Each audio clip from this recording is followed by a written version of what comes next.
أعوذ بالله من الشيطان الرجيم. بسم الله الرحمن الرحيم.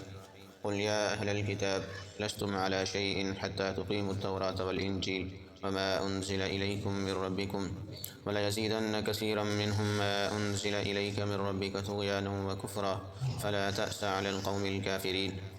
إن الذين آمنوا والذين هادوا والصابئون والنصارى من آمن بالله واليوم الآخر وعمل صالحا فلا خوف عليهم ولا هم يحزنون.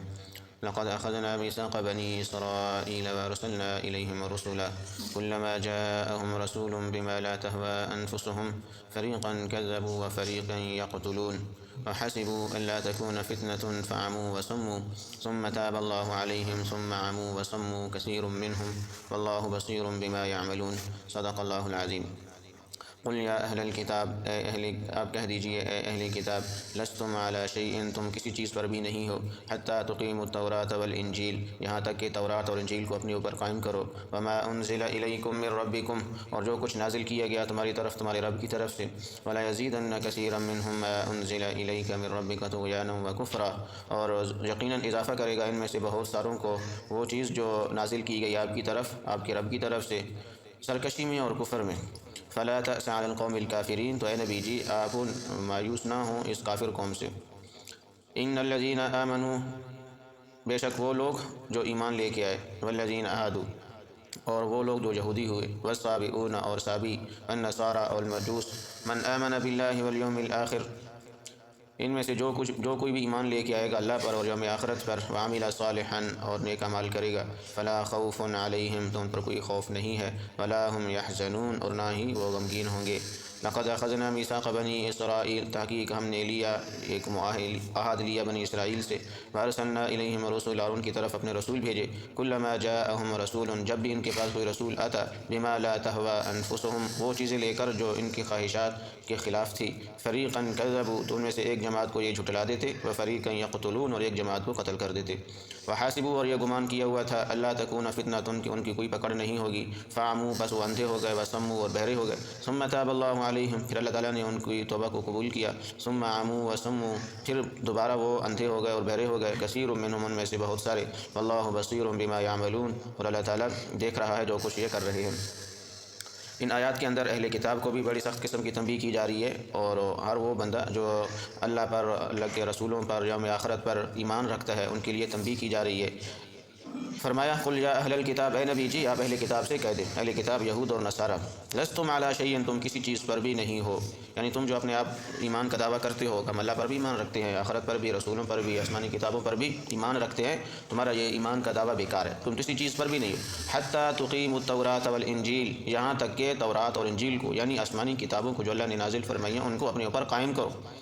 تو یہ جو حکم ہے یہ صرف یہود و نصارہ کے لیے نہیں ہے، یہ ہمارے لیے بھی ہے، یعنی اس کا مفہوم یہ نکلتا ہے کہ اے نبی جی آپ اپنی امت کو بھی یہ کہہ دیں کہ اے اہل قرآن، قرآن کو ماننے والے، قرآن کا دعویٰ کرنے والے کہ ہم تو قرآن والے ہیں، ہم تو نبی والے ہیں، لستم علی شیء، تم بھی کسی چیز پر نہیں ہو، یہاں تک کہ قرآن کو اپنے اوپر قائم کرو، یعنی قرآن کے مطابق اپنے آپ کو ڈھالو، اس وقت تم اللہ کے یہاں کوئی حیثیت رکھو گے، ورنہ تمہارا یہ صرف دعویٰ کرنا اور تمہارا عمل اس کے خلاف ہو، دعویٰ کرنے سے کچھ بھی نہیں ہوتا، اللہ کو کوئی دھوکہ نہیں دے سکتا۔ تو آج یہ امت کہاں جا رہی ہے؟ ہمارا کتنا عمل ہے قرآن کے مطابق اور کتنا عمل ہے سنت کے مطابق، یہ ہمیں اپنے آپ کو ہر بندہ خود دیکھے کہ کتنا ہم عمل کر رہے ہیں، تو پھر یہ صرف دعویٰ کرنے سے اللہ کے یہاں انسان کی کوئی حیثیت نہیں ہوتی ہے۔ وما انزل الیکم من ربکم، اور جو کچھ ہے نبی جی ان کے اوپر نازل کیا گیا ہے نا ان کے رب کی طرف سے، جب تک اس کو اپنے اوپر قائم نہیں کریں گے، اس سے مراد آپ صلی اللہ علیہ وسلم کی جتنی بھی سنتیں ہیں، جتنی بھی احادیث ہیں، تو اعمال کے اندر ان پر عمل کرنا، کیونکہ اس آیت سے ایک دھوکہ لگ سکتا ہے کہ یہاں تو آسمانی کتابوں کا ذکر کیا گیا ہے جن میں تورات ہے، انجیل ہے، قرآن مجید ہے، ان کو قائم کرنے کا حکم دیا گیا ہے، تو اس سے حدیث کا انکار لازم آتا ہے۔ بعض لوگ یہ سمجھتے ہیں کہ ہمارے لیے صرف قرآن کافی ہے، حدیث ہمارے لیے قابل حجت نہیں ہے، اگر حدیث پہ کوئی عمل نہ کرے تو وہ خیر کوئی بات نہیں ہے، تو اس آیت سے بعض لوگ اس دھوکے میں آ جاتے ہیں۔ اور ایک حدیث میں بھی آپ صلی اللہ علیہ وسلم نے فرمایا کہ ایک زمانہ ایسا آنے والا ہے کہ کچھ پیٹ بھرے ہوئے لوگ، یعنی کھا کھا کے ان کی عقلیں موٹی ہو جائیں گی، پیٹ موٹے ہو جائیں گے، وہ لوگ یہ کہیں گے ہمارے لیے صرف قرآن کافی ہے، ہمارے لیے اور کوئی چیز قابل حجت نہیں ہے، ہم کسی اور چیز پہ عمل کریں نہ کریں، قرآن پہ عمل کرنا بس یہی ہمارے لیے کافی ہے، قرآن ہماری نجات کے لیے کافی ہے۔ یہ لوگ پیٹ بھرے ہوئے لوگ یہ اس طرح کی باتیں کریں گے، حالانکہ اللہ نے جو قرآن کے اندر حرام کر دیا وہ بھی حرام ہے، جو حلال کر دیا وہ بھی حلال ہے، اور جو میں نے حلال کیا ہے جو حرام کیا ہے وہ بھی اسی طرح حلال اور حرام ہے جس طرح قرآن نے حلال اور حرام، یعنی جو آپ صلی اللہ علیہ وسلم نے فرمایا کہ جو میرے فرامین ہیں وہ بھی بالکل اسی طرح قابل حجت ہیں جس طرح قرآن کے اندر لکھے ہوئے سارے کے سارے احکامات اور مضامین قابل حجت ہیں۔ تو قرآن اور حدیث، اور جیسا کہ پہلے بھی اس بارے میں بات کی تھی کہ آپ صلی اللہ علیہ وسلم کے جتنے بھی فرامین ہیں وہ ان کے بارے میں سورہ نجم کے اندر 27واں پارہ اللہ نے فرمایا وما ينطق عن الهوى ان هو الا وحی یوحی، نبی کی زبان اقدس سے جو بھی الفاظ اور کلمات نکلتے ہیں وہ بھی وحی الہی ہوتے ہیں، آپ صلی اللہ علیہ وسلم اپنی مرضی سے کچھ بھی ارشاد نہیں فرماتے، وہ اللہ کے حکم سے اللہ کی مرضی سے نکلتے ہیں آپ کی زبان اقدس سے۔ ولا يزيدن كثيرا منهم ما انزل اليك من ربك طغيانا وكفرا، اور اے نبی جی یہ جو اس طرح کے سرکش لوگ ہیں نا جو اپنی مرضی کے مطابق زندگی گزار رہے ہوتے ہیں، تو ان میں سے اکثر لوگ اس کلام کی وجہ سے سرکشی میں اور کفر میں ان کا اضافہ ہوتا رہے گا، مانیں گے نہیں، کیوں کہ ایک ضد اور ہر درمی جو ہوتی ہے نا، خام خواہ کسی کے ساتھ ضد بغض اور عناد، حق کا پتہ بھی ہوتا ہے اور یہ بھی پتہ ہوتا ہے کہ ہم غلطی پر ہیں، لیکن اس کی وجہ اس کے ساتھ ضد ہوتی ہے، بغض ہوتا ہے، عناد ہوتا ہے، لیکن مانتے نہیں ہیں، پھر وہ جتنا زندگی ان کی بڑھتی جاتی ہے وہ سرکشی میں اور کفر میں ان کا اضافہ ہوتا رہتا ہے صرف ضد اور عناد کی وجہ سے۔ فلا تأس علی القوم الکافرین، بس اے نبی جی آپ کافر قوم پر ترس نہ کھائیں، ان کو اپنے حال پر چھوڑ دیں، کیونکہ آپ صلی اللہ علیہ وسلم بڑے پریشان ہو جاتے تھے، غمزدہ ہو جاتے تھے کہ یہ لوگ حق کو جانتے ہوئے مانتے کیوں نہیں ہیں، پتہ بھی ہے لیکن میرے ساتھ پتہ نہیں کیسا ان کا بغض اور عناد ہو گیا ہے، کہ اس میں اللہ تعالیٰ نے مجھے نبی بنایا، اس میں ان کو کیا تکلیف ہو رہی ہے، مجھے اللہ نے بنایا، میں خود تو نہیں بنا، لیکن اس وجہ سے آپ صلی اللہ علیہ وسلم بڑے غمگین ہوتے ہیں کہ یہ کیوں نہیں مانتے بات کو۔ ان الذین آمنوا والذین ہادوا والصابئون والنصارى، بے شک وہ لوگ کہ جو ایمان لے کے آئے اور وہ لوگ جو یہودی ہوئے اور وہ لوگ جو صابی ہوئے اور وہ لوگ جو نصارہ ہوئے، اس میں ایمان والے بھی معروف ہیں اللہ پر، آپ صلی اللہ علیہ وسلم پر، قیامت پر، قرآن پر، یہ ایمان لے کے آنے ان کو مومن کہا جاتا ہے، اور یہودی موسیٰ علیہ السلام پر ایمان لے کے آنے والے یعنی تورات پر، نصارہ بھی معروف ہیں عیسیٰ علیہ السلام پر ایمان لے کے آنے والے۔ صابی کون ہیں اس میں مختلف اقوال ہیں، بس جو راجح قول کے مطابق داؤد علیہ السلام کی جو امت تھی وہ بھی وہ ناپید ہو چکی ہے، نہیں ہے، یعنی زبور پر ایمان لے کے آنے والے ان کو صابی کہا جاتا ہے، اس کے اندر بہت سارے مختلف اقوال ہیں۔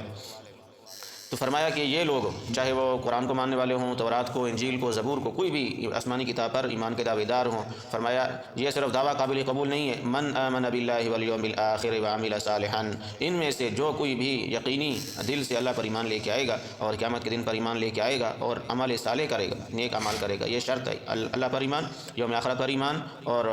اپنے اعمال بھی شریعت کے مطابق ہوں، فرمایا فلا خوف علیہم ولا هم یحزنون، تو یہ وہ لوگ ہیں جن پر قیامت کے دن اور دنیا میں بھی کوئی خوف نہیں ہوگا اور نہ کوئی ان کو غم لگے گا۔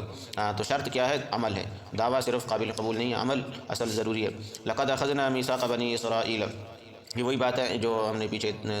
تیسرے بارے میں پڑھی تھی کہ اللہ تعالیٰ نے بنی اسرائیل سے ایک معاہدہ لیا تھا کہ جو میرا نبی جب آئے گا نا، اپنی نبی، تو ہم سب نے اس کی نصرت بھی کرنی ہے، اس کی مدد کرنی ہے، تعاون کرنا اس کے ساتھ اور اس پر ایمان لے کے آنا ہے اور اس کے دشمنوں کے خلاف اس کا ساتھ دینا ہے۔ وہ معاہدہ پیچھے ہم نے پڑھا تھا لیکن انہوں نے اس معاہدے کی خلاف ورزی کی، اسی معاہدے کا ذکر کیا جا رہا ہے۔ لقد اخذنا میثاق بنی اسرائیل، تحقیق ہم نے بنی اسرائیل سے ایک عہد لیا تھا آپ صلی اللہ علیہ وسلم کے بارے میں، وارسلنا الیہم رسلا، اور ان کی طرف بہت سارے رسول بھیجے، موسیٰ علیہ السلام سے لے کر عیسیٰ علیہ السلام تک ہزاروں انبیاء مبعوث ہوئے، ان کے اندر رسول سے مراد یہاں انبیاء ہیں، کیونکہ بنی اسرائیل کے اندر اکثر انبیاء آئے، رسول چند ایک ہوتے ہیں جن میں موسیٰ علیہ السلام اور عیسیٰ علیہ السلام میں باقی انبیاء آئے تھے۔ کلما جاءہم رسول بما لا تہوی انفسہم، اور جب بھی کوئی رسول ان کے پاس یا نبی آتا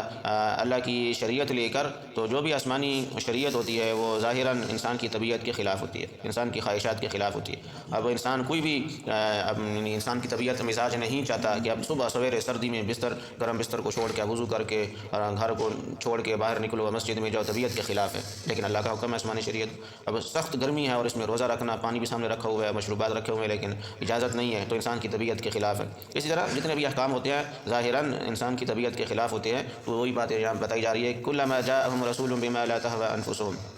جب بھی کوئی نبی ان کے پاس وہ چیزیں لے کے آتا جو ان کی طبیعت کے خلاف ہوتی، فریقاً کذبوا، تو ان میں سے ایک نبی کی جماعت کو یہ جھٹلاتے، یعنی ان کو بات کو نہیں مانتے، وفریقا یقتلون، اور ایک نبی کی جماعت کو قتل کر دیتے، صبح سے شام تک ایک دن میں 70 انبیاء کو بھی قتل کر دیا کہ آپ ہماری مرضی کے خلاف باتیں کیوں کرتے ہیں، ہمیں یہ باتیں پسند نہیں ہیں، جس طرح بھی لوگ باتیں کرتے ہیں کہ اس طرح کی باتیں نہ کیا کرو، یہ ہمیں پسند نہیں ہے۔ اپنی پسند کی شریعت انسان چاہتا ہے۔ وحسبوا اللہ تکون فتنۃ، اور انہوں نے یہ بھی گمان کر رکھا تھا کہ ہمیں تو کوئی پکڑ ہے ہی نہیں، ہمیں کوئی پکڑ نہیں سکتا قیامت کے دن، دنیا میں بھی ہمیں چھوٹے، آخرت میں بھی ہمیں چھوٹے، آخرت میں ہمارے لیے کوئی سزا نہیں ہے۔ انہوں نے یہ گمان کر رکھا تھا جس طرح آج اپنی مرضی کے مطابق زندگی گزارنے والا مسلمان بھی یہ کہتا ہے کہ اللہ بڑا غفور رحیم ہے، اللہ بڑا بخشنے والا مہربان ہے، اور نبی کے صدقے انشاءاللہ ہم بخشائے ہیں۔ آج بھی ہم نے بھی یہی گمان کیا ہوا جس طرح انہوں نے کیا ہوا تھا۔ فعموا وصموا، تو وہ اندھے ہو گئے اور بہرے ہو گئے، ان کو کوئی نہ دکھائی دیتا، نہ کوئی سنائی دیتا کہ قرآن کیا کہہ رہا ہے، نہ ان کو نظر آ رہا ہے، اور نہ وہ سن سکتے ہیں کیا بول رہا ہے۔ ثم تاب اللہ علیہم، لیکن پھر بھی اللہ تعالیٰ غفور الرحیم ہے، پھر بھی اللہ تعالیٰ نے ان پر مہربانی کی کہ ان کے پاس بندے بھیجے، انبیاء بھیجے، اور ان کے انبیاء کے وہ وارثین ہیں وہ بھیجے، جماعت والے بھیجے، ہر ایک بھیجے، تاکہ ان کے کان کھل جائیں اور آنکھیں دیکھنے لگیں، دل کی آنکھیں کھل جائیں مرنے سے پہلے۔ لیکن کیا ہوا؟ ثم عموا وصموا کثیر منہم، پھر یہ اور زیادہ اندھے ہو گئے اور بہت زیادہ بہرے ہو گئے، ان کو کچھ بھی نظر نہیں آتا، دل سخت ہو گئے ان کے۔ واللہ بصیر بما یعملون، اور اللہ تعالیٰ سب کچھ دیکھ رہا ہے جو کچھ یہ لوگ کر رہے ہیں۔ اللہ تعالیٰ ہم کی توفیق عطا فرمائے۔